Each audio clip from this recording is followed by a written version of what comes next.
What's up guys, welcome to Munchkins Gaming, where we take your gaming to the next level. This is Munchkins logging in to bring you another Dissidia Final Fantasy Opera Omnia video, and welcome back to another versus video on basically the same event, charging power 128%. However, this is going to be on the challenge quest. Now, if for you guys who don't know, challenge quest is a new thing in the global version of the game. This is unlocked via defeating the normal chaos fight, and then you have the opportunity to actually redo the chaos fight. However, this time around, in order to do a perfect run, you will need 3 of the boosted characters, and you will not have access to a friend unit as well. So in this particular video, I'm going to be telling you guys some tips and tricks, I suppose, at the same time while the video is running. Unfortunately, when I recorded this fight, I actually didn't have my mic on. So I do apologize, but the future challenge quest videos are going to be like my usual now, like with a live commentary, okay? But this time around, unfortunately, it just didn't happen that way. So the way I see it, instead of redoing the entire fight, which actually took me a while because I've had a few close calls, and if you actually look at the start of this video, you would have noticed that I actually cleared this at 91 turns.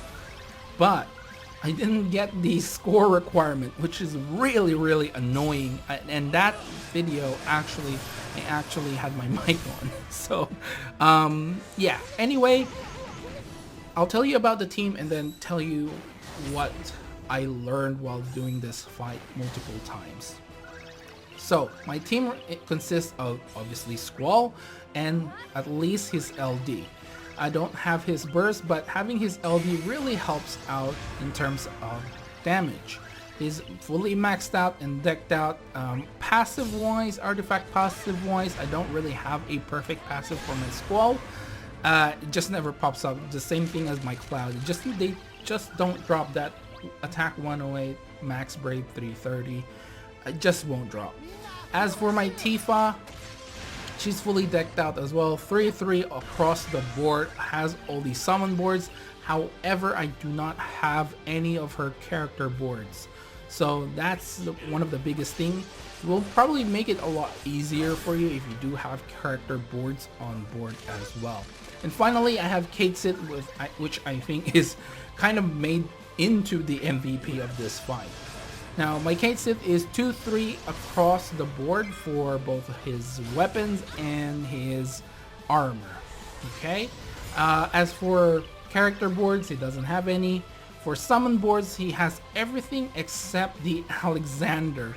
Now, the reason why I actually don't have him maxed out in Alexander is, one, I thought, well, I don't think I'll be using Kate Sith anytime soon. And I just ate those words. The second thing was, I actually was not too invested in grinding out Alexander because it came out during the time when I was on night shift, and I was just pretty much trying to catch up, and I just didn't feel like actually maxing him out. So those are my characters. For the summon, which I think the very most important one is actually using Alexander here.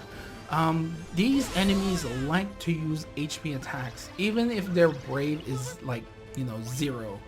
They will use one of their, especially the 2 little robots, will use an ability to get basically going back to their initial brave and do an HP attack, which is okay. Alexander is important because there's really no other healer. Like I said, Kate Sith was turned into an MVP in this fight because he's the only healer. So having Alexander on board gives you that extra little HP regen when your HP does drop below 80%. Now, the other thing that's important for Alexander is it does give you an extra 15% HP across the board. And honestly, you would love to have every single HP as much as possible. The amount of HP damage that you will need to nullify is about 33,000 HP damage, I think. Don't quote me on that. I guess I could go back, but I think I just want the video to keep on running. So very important, I think Alexander is the summon to use, because again, we're lacking on any sort of healer, and Kate Sith is the only one. Now, I think it is doable even without Kate Sith. However, it is a lot safer with Kate Sith. The only thing I really don't like about Kate Sith is the amount of damage she does. It's pretty minuscule, and spreading out the brave damage from Toy Soldier is really annoying.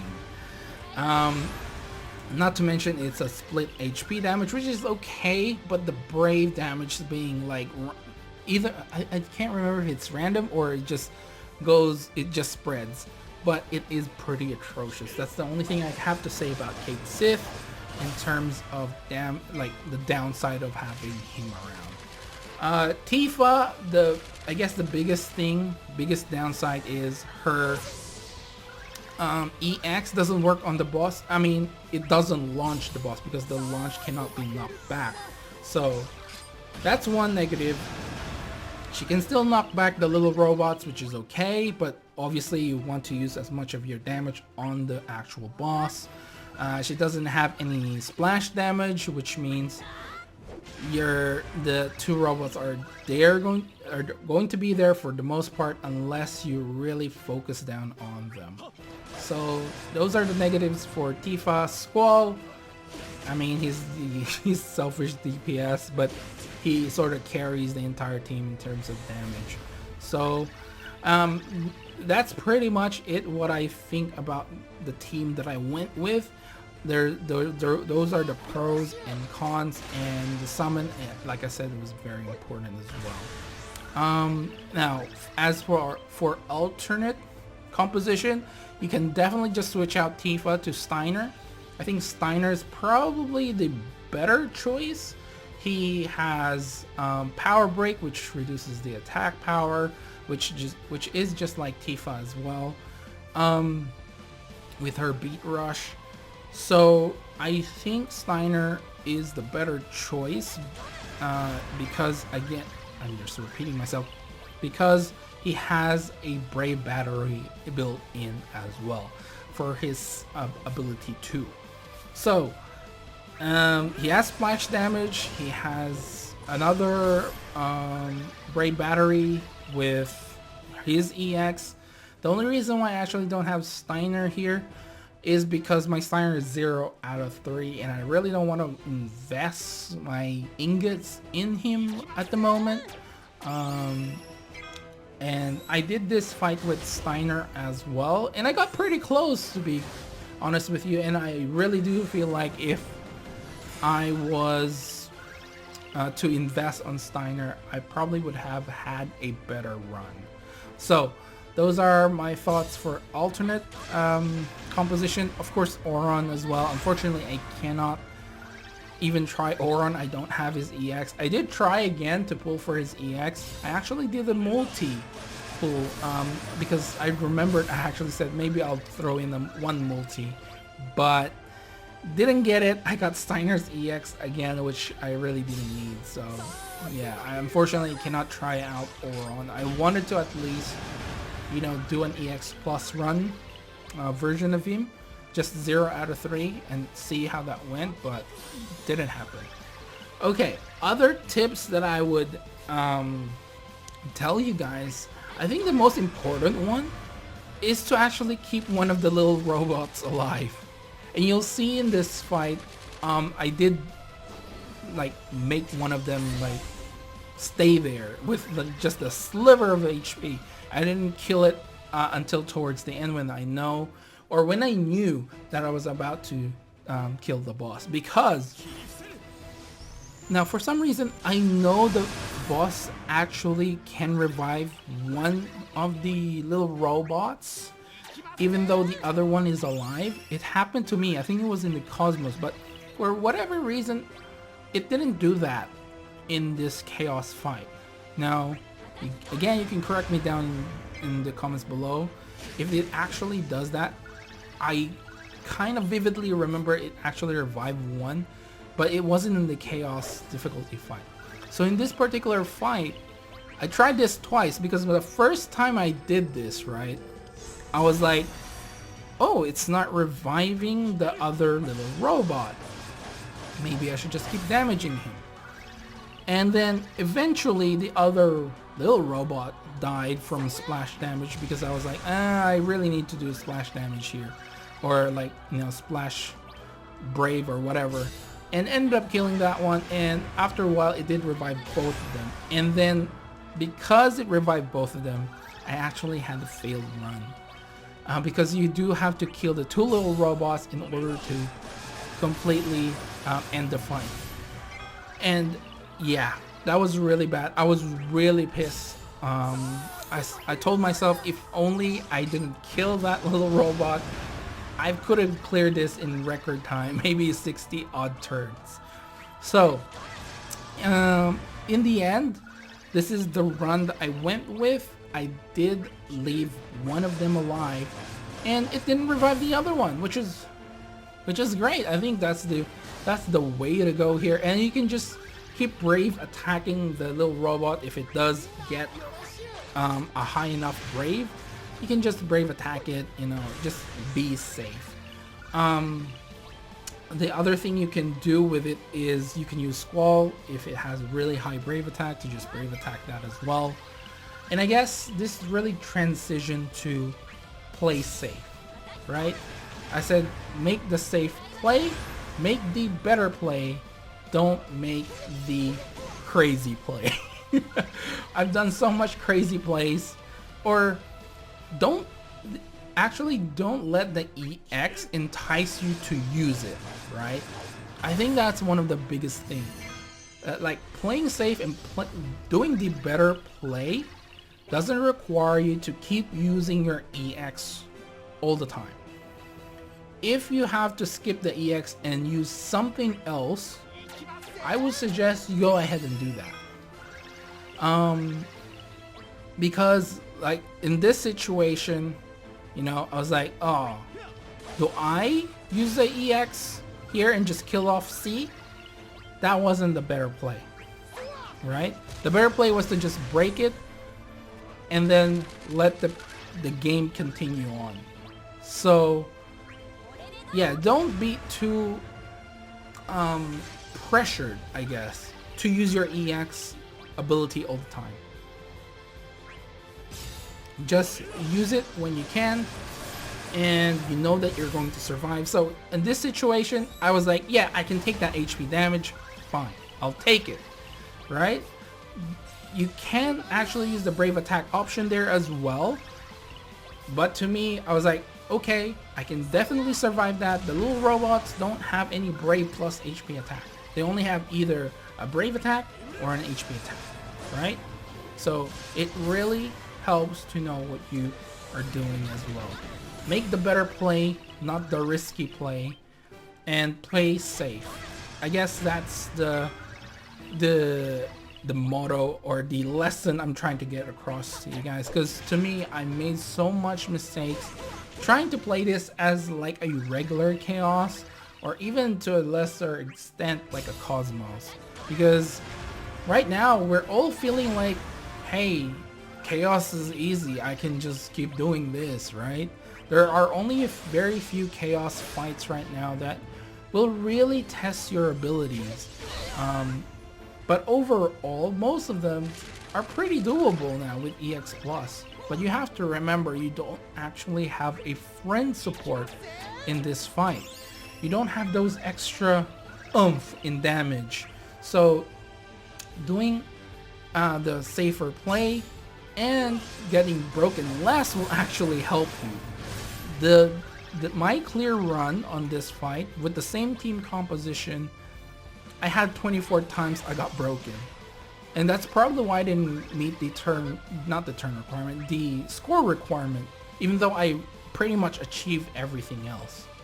So getting broken will reduce your overall score. So do try to play safe. Keep an eye on your turn count. I know it's very, very vexing to you know, only have 95 turns, sometimes 80 something turns. It's very scary and you feel really pressured to actually just, okay, I need to blow my EX here. But it isn't always the best play.